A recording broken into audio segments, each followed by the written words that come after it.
Buenas tardes. Por fin me van a escuchar hablar tantas veces que me han nombrado, pero nadie me conoce la voz todavía.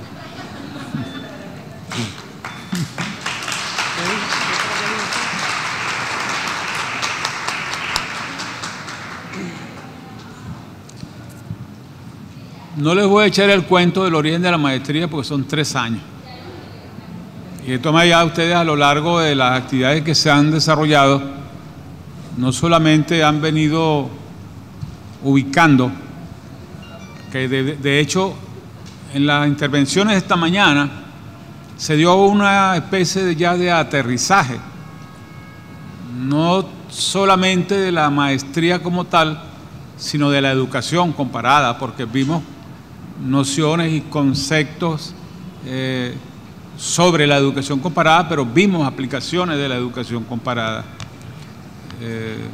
El cierre con la exposición del colega Emilio, yo creo que fue el más ejemplificante de todo, porque él abarcó la parte teórica, la parte metodológica y ejemplificó con el problema de investigación que él ha desarrollado para su tesis doctoral. Por supuesto que no les voy a exponer todo el proyecto, ese documento lo van a tener ustedes, que es donde está toda la fundamentación, el origen de la maestría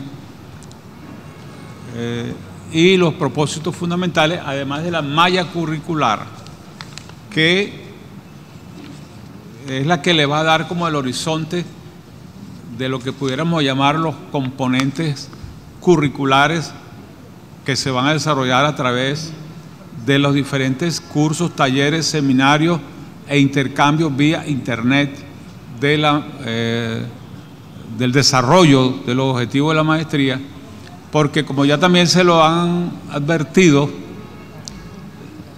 esta va a ser una experiencia de maestría que va a tener 2 modalidades, presencial y a distancia, y vamos a insistir mucho en la modalidad a distancia, porque eso acortaría los periodos de presencia física de ustedes y les daría más oportunidad de investigar, de decantar lo que han investigado y de desarrollar su problema de investigación o el área temática, porque no es que cada quien va a hacer lo que le da la gana. Tenemos unas líneas de investigación dentro de la maestría. Líneas de investigación que están asignadas por las necesidades de los países del ALBA. O sea, no por la decisión de la comisión que desde el punto de vista intelectual analizó. No. Esas son situaciones que se agrupan en 4 o 5 grandes áreas y que tienen que ver con todos los países del ALBA. Porque recuérdense, esta no es una maestría solo para Venezuela. Esta es una maestría para los países del ALBA y como tal debe tener esa vinculación, esa propuesta y esa oportunidad, y se le agrega ahora esas condiciones. Usted debe haber escuchado que más de una vez el presidente Chávez ha dicho: no es suficiente dar la oportunidad, también hay que garantizar las condiciones. Es muy probable que si a ustedes no se les hubiese garantizado esta semana, además de la oportunidad, las condiciones para que permanecieran aquí 5 días, estaríamos seguros que aquí tendríamos solamente 10 personas. Y esa distancia entre, no, sí, aquí hay oportunidades de estudio para todo el mundo, pues hay oportunidades de estudio, pero si no hay condiciones no se puede desarrollar. Ahora bien, tampoco es que a lo largo de toda la maestría se les va a dar todo. ¿Estamos claros? Ustedes tendrán que irse organizando de manera tal que potencien al máximo esta oportunidad. Por supuesto que los materiales van a estar circulando, se va a abrir un blog de la maestría en el cual ustedes tendrán acceso, podrán consultar, tendrán acceso vía internet a los profesores. Ese también es parte de las condiciones. Pero ustedes a su vez tienen que ir armando su banco de información, sus reflexiones.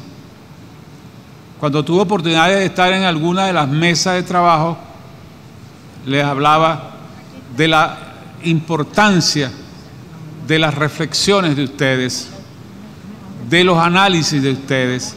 O sea, no es una maestría de conocimiento, de que van a presentar un examen para ver si saben o no algo de educación comparada, sino que tendrán oportunidad de hacer ejercicios prácticos, investigaciones y por supuesto un trabajo para ello. En este sentido, y más luego, si no por internet o en forma directa, la profesora Marixa les va a explicar algo que tiene que ver con eso que estamos llamando la tarea de cierre de esto. Y que, por cierto, para bajarle la angustia, algunos andaban por ahí preocupados porque tenían que entregar eso hoy. Nadie ha dicho que hay que entregar eso hoy. Eso es para la segunda quincena de septiembre. Si no, no tiene, para eso entonces agarramos y hacemos un cuestionario, vamos a hacer un examen. Pues. Nada de eso. Todo eso está descartado. De manera resumida, le voy a leer y breve comentario de los propósitos de esta maestría. O sea, para poder entender después por qué están esos componentes curriculares. Contribuir a la construcción en América Latina de un espacio plurinacional para la reflexión, el análisis y la investigación de la educación comparada. Por las intervenciones, incluso sobre todo hoy, con las intervenciones de los colegas de Bolivia, de Ecuador, ustedes pueden haber captado que sí ese es el camino. Y que en la medida que estos procesos se profundicen, tendrá que haber mucha más cohesión entre estos países. Y la otra vez el presidente Chávez dijo algo, quejándose, porque estaba haciendo como un inventario de obras, y él decía, pero bueno, ¿cómo es posible que hayamos hecho tantas cosas y la gente no lo sepa? ¿Cómo es posible? Fíjense en todas las cosas que hemos avanzado en el ALBA, incluyendo esta maestría, programas de alfabetización, programas relacionados con el petróleo. Antes de Venezuela ingresar a Mercosur, ya nuestro Ministerio de Educación estaba trabajando con otros países de Mercosur, la Oficina de Cooperación Internacional, revisando en perspectiva la posibilidad de convalidaciones de títulos, reconocimientos de carrera. Para poner solo un ejemplo, les pregunto, levanten las manos los que sabían eso. Bueno, 2, 3 personas. Entonces, a través de esta contribución de la educación comparada, el primer deber es que conozcamos nuestro país y nuestros países, las similitudes, las fortalezas, en qué nos podemos ayudar. ¿Estamos claros? Reivindicar el papel de la educación como derecho humano, y eso no es exclusivo de Venezuela. Todos estos países que están iniciando transformaciones, la bandera de los derechos humanos está ahí al frente, y sobre todo conceptuar la educación. El salto de decir que la educación es un servicio a decir que es un derecho humano ya es una visión ideológica del problema educativo, y nosotros tenemos que avanzar claramente hacia eso. O sea, no se trata de garantizar que la gente vaya a la escuela, no, que es un derecho inherente a la condición humana, y que el Estado venezolano y todos estos estados que se van sumando a estos procesos lo asumen como una responsabilidad, y está en las constituciones. Contribuir al desarrollo y consolidación de las referencias teóricas, metodológicas para realizar estudios comparados que permitan indagar en las realidades y las problemáticas educativas de la región, considerando los aportes del pensamiento pedagógico universal y regional. Estamos acostumbrados a hacer pura referencia de elementos extraños, y resulta que tenemos todo un historial de pensamiento pedagógico, de experiencias pedagógicas, donde incluso podemos decir que en el caso específico de la educación comparada tenemos a un Simón Rodríguez, un Andrés Bello, en el caso de Venezuela, pero tenemos a José Martí en Cuba, está Gesualdo en Uruguay, en fin, tenemos toda esa riqueza. Ahora, ¿qué ocurre? Nuestros pensadores no habían entrado en la historia oficial de la educación comparada, y parte del trabajo nuestro es rescatar, resaltar y exponer a donde deben estar expuestos las ideas los avances, las actitudes, porque hay actitudes de ellos que marcaron a nuestro pueblo. Entonces nosotros tenemos que tener eso claro. Muchas veces, incluso hay venezolanos que son historiadores de la educación comparada, que excluyen a Simón Rodríguez. Pero ¿sabe por qué excluyen a Simón Rodríguez? Simón Rodríguez se adelantó teóricamente a lo que en el siglo XX se llamó la educación comparada crítica, porque ya él, en el informe de la Escuela de Caracas de 1793, hacía un análisis crítico y la razón, incluso en posteriores escritos, por la cual nosotros no podíamos ni siquiera utilizar los textos con que enseñaban a leer a nuestros niños en Venezuela, porque nuestra América tenía que ser originaria, auténtica. Y esa forma de analizar comparativamente solamente se desarrolló en la educación comparada a mediados del siglo pasado, después de la Segunda Guerra Mundial. Pero la comparación, la educación comparada crítica o los estudios comparados críticos no eran, porque como lo explicaba esta mañana, creo que era Emigdio, eran muy descriptivos, es decir, esta foto y esta foto. Entonces, ese es el filón que tenemos. Y si ustedes van revisando esto que estoy diciendo, cuando veamos el mapa curricular, se van a dar cuenta cómo no solamente dentro del mapa curricular, sino dentro de las mismas inquietudes que ustedes han planteado y que en algunos casos tienen como miedo de plantear por aquello de que, mira, ¿y quién dijo eso? ¿En qué está sustentado? Tiene menos de 2 años de publicado ese libro, cosas así. Porque también nosotros, así como dijo Simón Rodríguez, o inventamos Ramos, nosotros asumimos la libertad de equivocarnos. Óigase bien, la libertad de equivocarnos.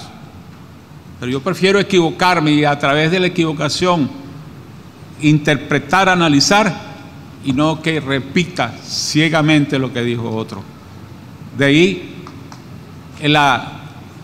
vamos a decir así, el orgullo que tenemos de plantear esta maestría de esa manera.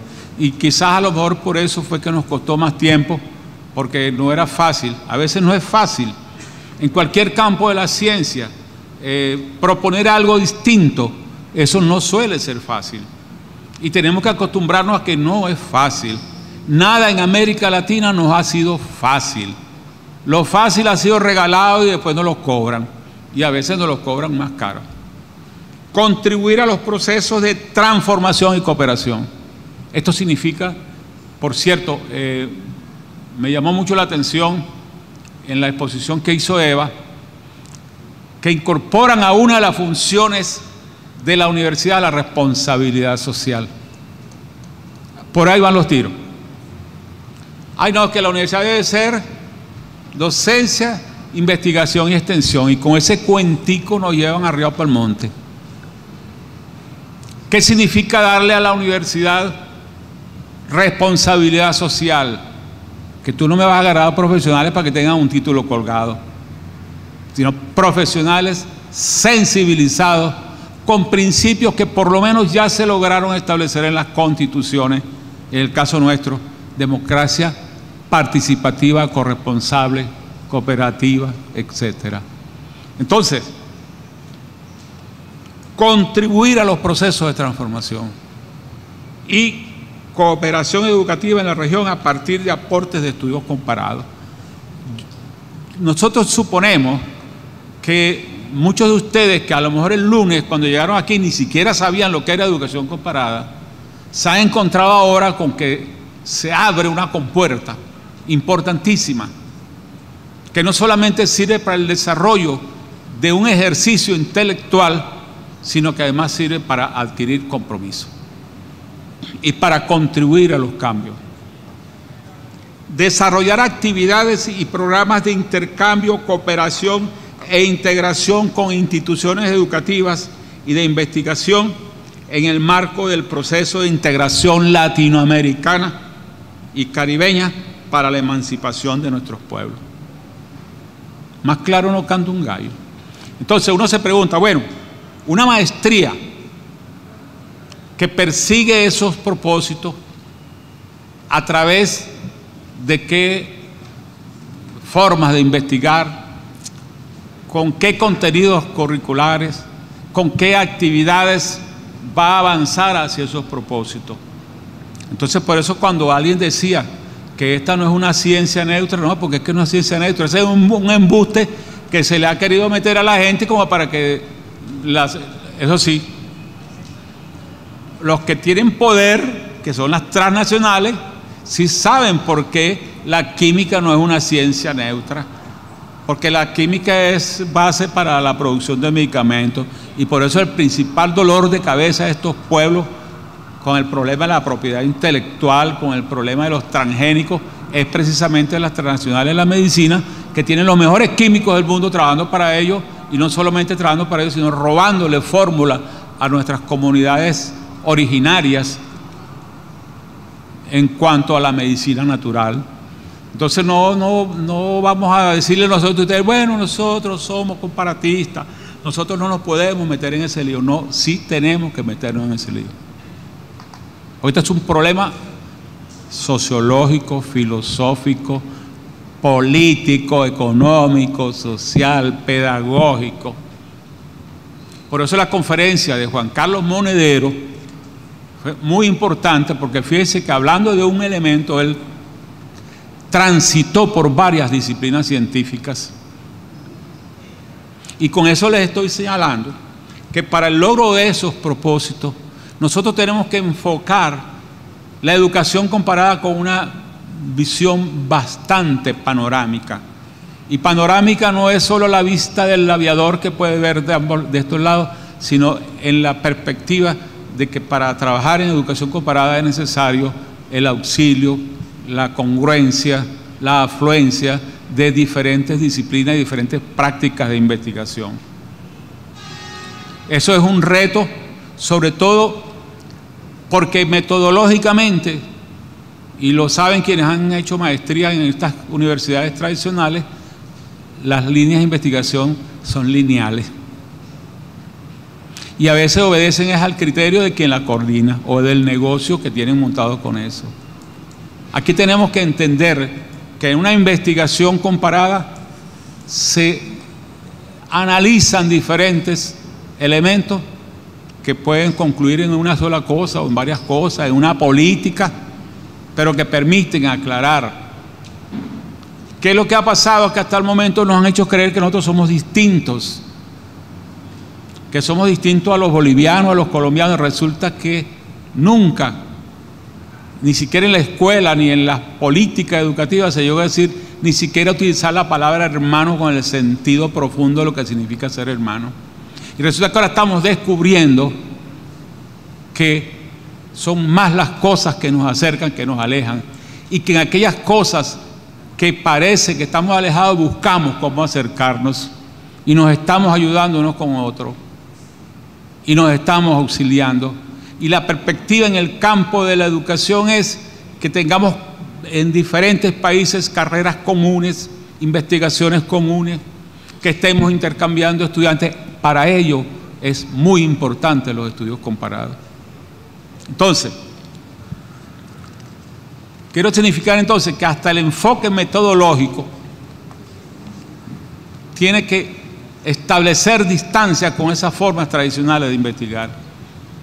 Y no se asusten cuando el cerebro esté trabajando y viaje comparando. Comenzando por aclarar que yo sé que en más de uno de ustedes el concepto comparar es como equiparar, y eso es mentira. Siempre se dijo, bueno, eso no tiene comparación. No, todo tiene comparación. Y tiene que acostumbrar al cerebro a que constantemente estén esos cuestionamientos comparativos. Objetivos específicos: brindar una sólida formación en educación comparada. Tienen que formarse teóricamente. Valorar los aportes históricos actuales de América Latina al campo de la educación comparada. Ya hice referencia a Simón Rodríguez Martí, pero van a encontrarse con mucha sorpresa. Por cierto, por una iniciativa del Centro Nacional de Investigación Educativa con el apoyo del CIN y en acuerdo con la Universidad Bolivariana y con otros organismos, se va a preparar una selección del pensamiento pedagógico latinoamericano para darle publicidad quizás el próximo año. Asumir el enfoque comparativo de análisis de política y contextos educativos nacionales, locales, regionales y mundiales.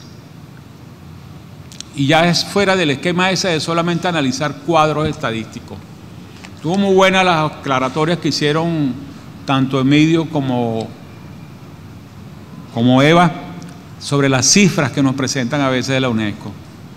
No es lo mismo cuando te dicen a ti que en tal país hay tal alfabetismo, tal otro, que cuando además te dicen eso se venció gracias a tales programas, a tales proyectos, a tal política. Cuando te entregan los números, sí, hay 0 analfabetas, pero ¿cómo se llegó a 0 analfabetas? ¿Qué trasfondo hay en eso de... Una vez me preguntaron en un programa de radio, cuando comenzó la guerra contra Cuba por analfabetismo, porque pensaron que iba a caer facilito en la trampa, y yo iba preparado que iba a responder. ¿Qué opinaba yo de esa alfabetización? Yo le dije, mira, que si era algo ideológico. Yo le dije, mira, entre querer que alguien aprenda a leer y que alguien no aprenda a leer hay una distancia ideológica, sí es un problema ideológico. Porque cuando una persona aprende a leer se le abre el universo más grande del mundo. Pensaba que, porque en esa época de la guerra, que los cubanos estaban aquí para acabar con... Es más, a un sacerdote, amigo mío, se le ocurrió decir que ya estaban aquí los maestros cubanos que iban a sustituir a los maestros. Entonces yo me lo conseguí un día en una fiesta, él con un whisky y yo con otro whisky. Y dije, mira, ¿cómo se te ocurre a ti haber dicho eso? Me dijo, tú sabes que eso es una vaina política, me dijo. Y yo, oye, pero no puede ser, si tú eres un sacerdote, que tienes un liderazgo en este estado, que tú vayas a decir que ya incluso estaban los maestros aquí. Por cierto, yo a raíz de eso y de una expresión de un colega cubano escribí un artículo que me lo publicó a Porrea, que lo titulé Listo decreto de intervención de las universidades, donde me burlo de los que andan en esa broma. Porque ahí hablo hasta de los bombillos, eso que está Fidel desde su oficina viendo, sí, y que no ha comenzado la aplicación de esos... que dije que estaban hospedados aquí en el Alba Caracas y que no habían empezado los programas, porque como Fidel tuvo quebranto de salud, no había tenido oportunidad de revisar todos los programas. ¿Qué más puede decir uno ante esas imbecilidades?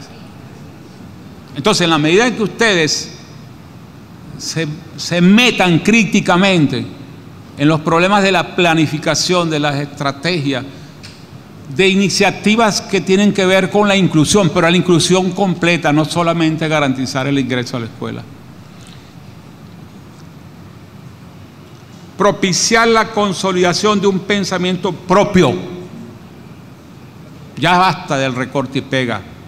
Ya basta de creer que cualquier cosa que sirvió en otro país también va a servir a nosotros. Y si ustedes analizan la historia de la educación de Venezuela, en lo que va de 1958 a 1999, ustedes se van a encontrar que el recorte y pega fue parejo, porque aquí trasladaron muchas experiencias que, por cierto, yo las llamo chatarras pedagógicas, y lo publiqué también como artículo, porque aquí trajeron de Estados Unidos las máquinas que enseñan, la instrucción programada, los estudios dirigidos, sin analizar elementos propios de la realidad venezolana, y por eso fue un fracaso.